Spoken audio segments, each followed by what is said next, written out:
I'm Mark Bowles, Director of the Training Effect, and I'm joined today by my colleague Ben Lovett, who works on several of our projects. We're going to do a short call today to basically discuss potential issues around sort of summer safety for children and young people that we feel may potentially increase this summer due to obviously the impact of the pandemic, the disruption to schooling, etc. So we're going to discuss the context and why that may be the case. And then we're going to sort of think about what we can do as parents to support children in the run up to summer and obviously staying safe over the summer. And then we're going to provide a brief overview of the support we're providing to schools in relation to this as well on our various programs and projects that we run across the country. So just a little bit more background on us. I mean, the TTE, for those that are not aware, we're a provider of services to schools and local authorities.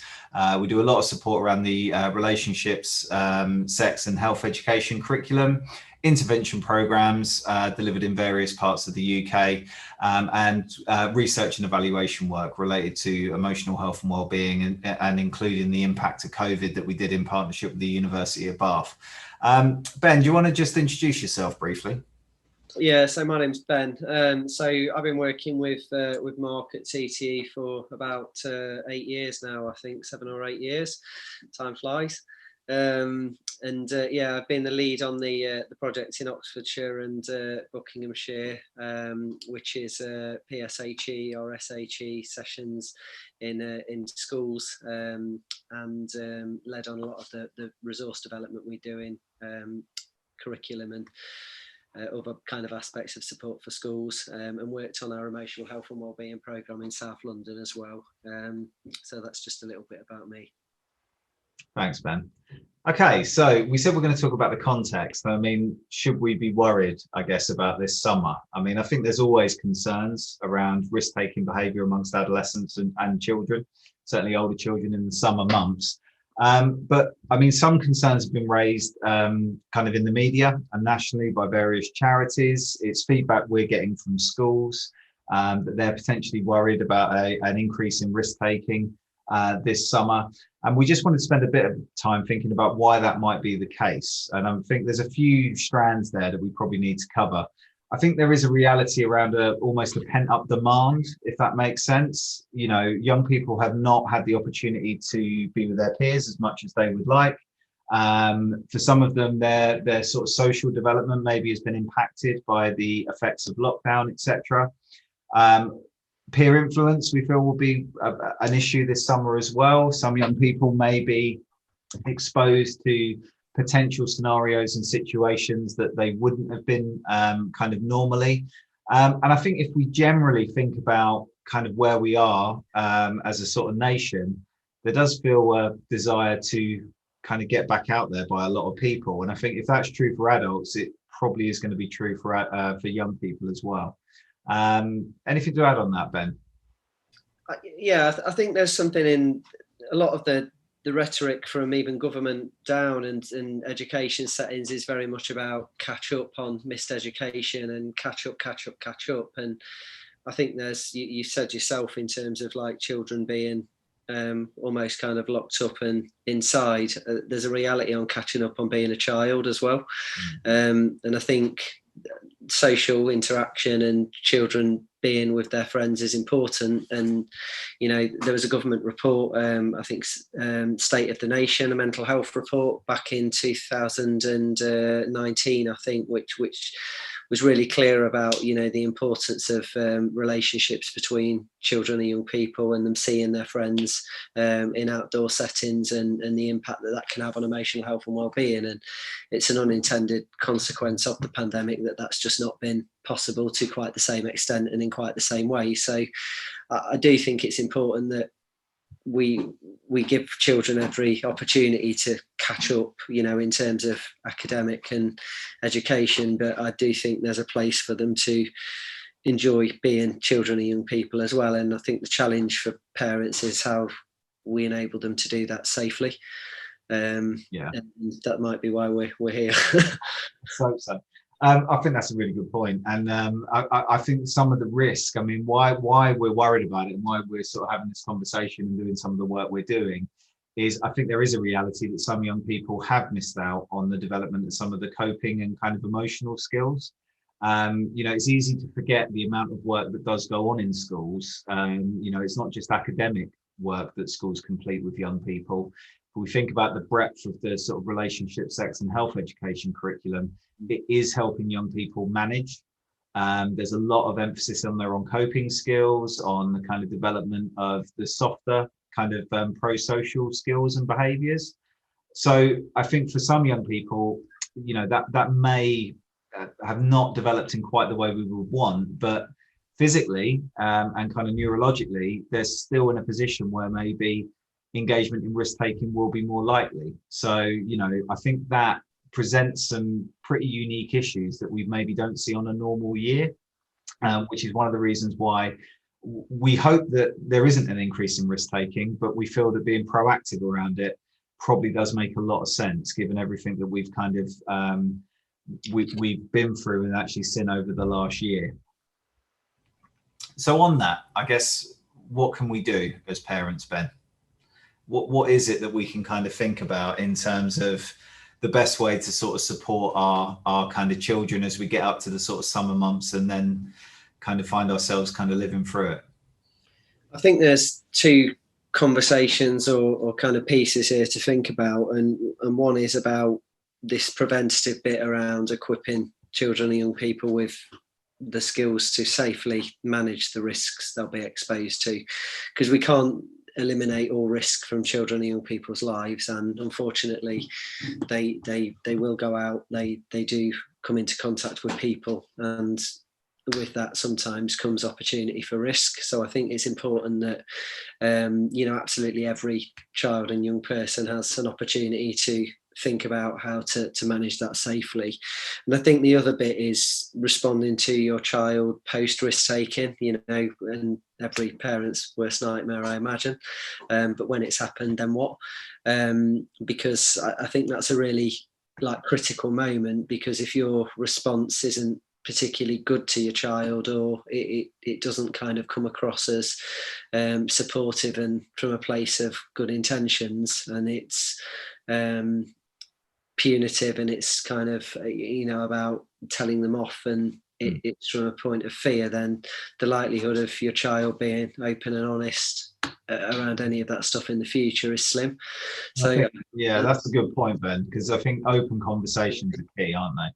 Yeah, definitely. I think, what's that stat? I mean, I remember that great stat, and as a parent of teenagers myself, but it does always ring true with me. There's that real discrepancy. If you survey the same children and the same parents, and you ask the parents, can your children talk to you about anything? You'll get about 90% of the parents saying, yeah, absolutely, and about 10% of the children saying the same. So we need to create an environment where that can happen, I think, and it is important. And I think part of that open conversation at the moment is about talking about what the summer is going to be like. That is part of being open, isn't it? Yeah, and this bit about kind of, I think, equipping children with the skills, it's not, you don't have to be, I think, an expert around all things risk, like drug use, alcohol use, smoking, sexual risk taking. I don't think you need to be sort of an expert with years of experience to have useful conversations with your child. We see in I work with schools all the time, children often know, from a really young age, actually, the risks and consequences of their behaviour.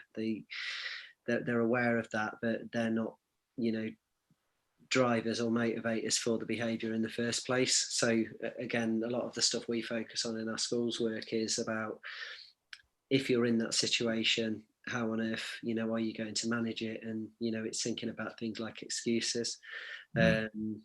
To navigate a situation. And if you ask your children for excuses as to why they've not done the homework, they won't be short of them. So these are all things, I think, that come quite easy to children and young people.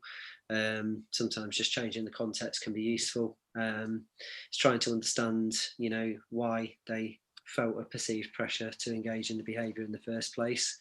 And I think for your own sanity, as much as anything else, just remembering that they probably, you know, didn't go out with this burning desire to take drugs or smoke, because very few people do. So it's, you know, it's something often that's around like social context that makes that decision a bit more difficult for a child. And I think trying to remember that your child's got a lot of years less experience than you have in, you know, taking perspective and looking at things objectively and weighing up pros and cons and all of those things that come quite easy to us as adults. They're not so good at that. So I think being a little bit more patient and understanding can be quite useful. I think it's the what were you thinking kind of reality, isn't it? You know, we all want to shout that at our children when something, you know, when a behavior is potentially problematic, but the answer to what were you thinking is, well, they weren't thinking about it in the same way you were, because they don't always have the ability yet to see the consequences like we do. You know, so a very obvious situation for us cannot always seem that obvious when we're young. And I think that's a really important one. Something else, Ben, that I think is probably worth us talking about is we do a lot around personal safety skills, don't we? And I think sometimes helping young people understand that can be quite useful, can't it? Getting them in touch with what does safe and unsafe feel like rather than what it is.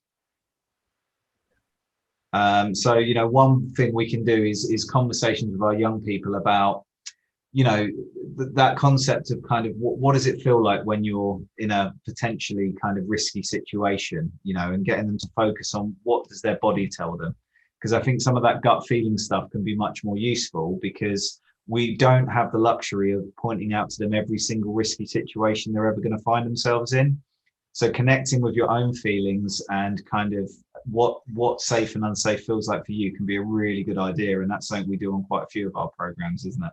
Yeah, and I think it might be useful just to give a bit of an example of that, like in practical terms, for anyone that's listening. But it's just that I don't particularly like flying as an example. So if I find myself in the departure lounge, you know, 30 minutes before boarding the plane, you know, I can absolutely guarantee I've got a churning in my stomach, my heart's beating out his chest, a lump in my throat, I'm irritable, I'm less tolerant of people around me, I'm pacing, I can't sit still. You know, and I think at 14, 13, 15, they're all kind of indicative of a million and one other things. They're kind of par for the course, aren't they, for being a teenager? But equally, they could all be good indicators that something's not quite right. I feel uncomfortable. And that's, you know, that's your body's way of communicating that, you know, you've got every reason to feel uncomfortable and you should listen, you should take notice. So I think all too often we try to distract and encourage children from you know, ignoring difficult feelings and to try and distract themselves from them. But I think there's a lot of, you know, there's a lot of merit in tuning into them sometimes and thinking about why do I feel the way I feel and what's going on for me that's making me feel like this. And that's where children build that emotional intelligence and start to manage some difficult situations as well. Yeah. Okay, great. I mean, on that as well, I mean, just some other sort of tips for parents. I mean, we've talked a bit before. I mean, there's always something in there, isn't there, about sort of advice giving, because that can sometimes be a bit problematic with young people, can't it? Yeah, and I think this kind of comes back to the post risk taking bit as well. And I always think about advice as usually if it's wanted, it's asked for. If it's not wanted, it's if it's not asked for, it's not wanted. And unwanted advice feels a little bit like sitting in traffic for an hour on what should have been 10-minute drive, and you walk through the front door and somebody says, you know, oh, you should have gone the other way. Because you know that better than anybody at that point in time, and it's not what you need to hear. You know, what you probably need to hear is I'll put the kettle on, and that sounds tough. So I think this idea of post risk taking, and again, you don't need to be emotional health, mental health experts. I think it's important just to I think understand that if children or young people feel upset, feel low, feel sad, feel distressed for anything that's happened, then that is real, and it might feel quite trivial to you because again you've got years more life experience. And I think the important thing to remember as well is it's not your job to fix it. It's not your job to solve the problem. And very, very rarely will anything you say ever make things completely better anyway. Our job is just to, I think, as parents, communicate that I hear you, I understand, and that sounds tough. And that is as simple as saying, I'm really pleased you've told me. That sounds hard, and are you okay? And I think in that moment, that's the most important thing. And if you can say that, you just show that I get it, I understand, I'm here, and you give yourself a good platform for conversations further down the line. Yeah, and I think that's it, isn't it? I think that concept of sort of listening more, talking less is a really good one, because it's also about showing an interest in what your child's doing. So you'll get cues about what's going on, not just, it's not all verbal, I guess, is what I'm saying. So I think something we talk about a lot on the various training courses we deliver is that the best bit of advice we can give anyone around anything is that your relationship with someone is probably going to be the biggest indicator of whether there's an issue. As a parent, you'll know if something's not right. And I think that's something else to focus on. If you know someone that well, you are going to get those indicators that something isn't okay. And that is really when we need to sort of act on it, I think. And I think that is a very good way of actually looking at it. You're not always going to get a smoking gun when it comes to risk taking. You're not always going to find paraphernalia that indicates certain behaviors going on. You're not always going to walk in and catch someone doing something. So I think the important thing to focus on is that relationship with the child and what that kind of tells you, if that makes sense, because that can be a really good way of actually finding out that there is an issue and something that we do need to kind of work together to kind of solve. Yeah, definitely. Okay. Anything else, Ben, before we wrap this up?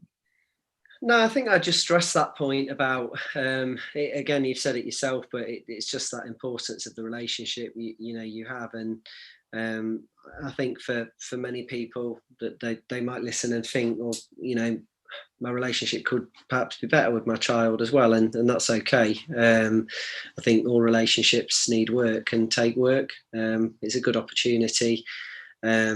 And I think children are sent to test us. So I think, again, being clear, being consistent, being transparent, open, honest, and, supportive and fairly stable as well is really important, because they'll learn from you. And I think if they can see you deal with a crisis, which might be them in crisis, and they can see that you deal with it, calmly and objectively and with perspective, then what a good message that is for them. So I think you've got a really good opportunity here as well, with some of these conversations, to build on or strengthen an existing relationship as well. Definitely. And then I think, the other practical stuff that you need to consider is that whatever local area you're in, there will be professional organisations that can provide advice and support. I think there'll be people from multiple local authorities looking at this, so we can't necessarily give you an exhaustive list for where you live, but there will definitely be organisations that can provide support to you, around various topics, whether that's sort of drugs and alcohol, sexual risk taking, or other behaviours as well. So there are organisations locally, and there are some good national organisations as well. And what we'll do is we'll put up a list of those at the end of this call. So you can have a quick look at those if you need to get any sort of further help and advice.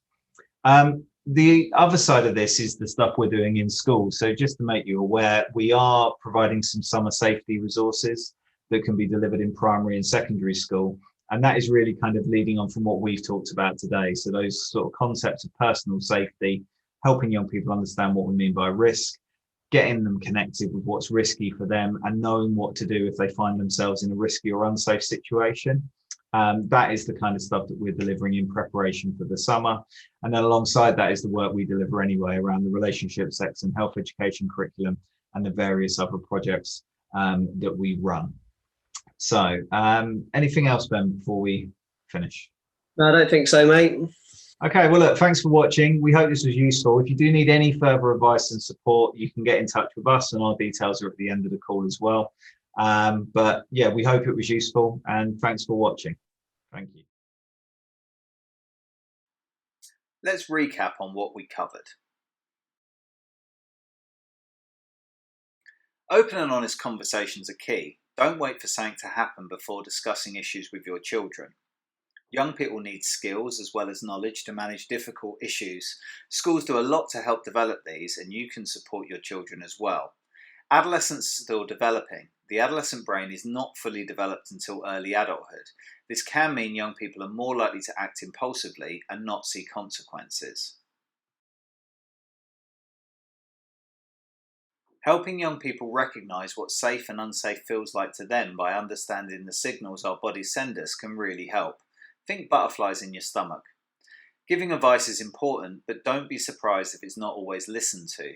Empathising with a situation is important, but don't collude with negative behaviour.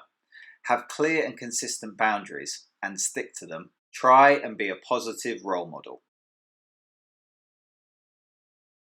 And most importantly, your relationship with your child is key.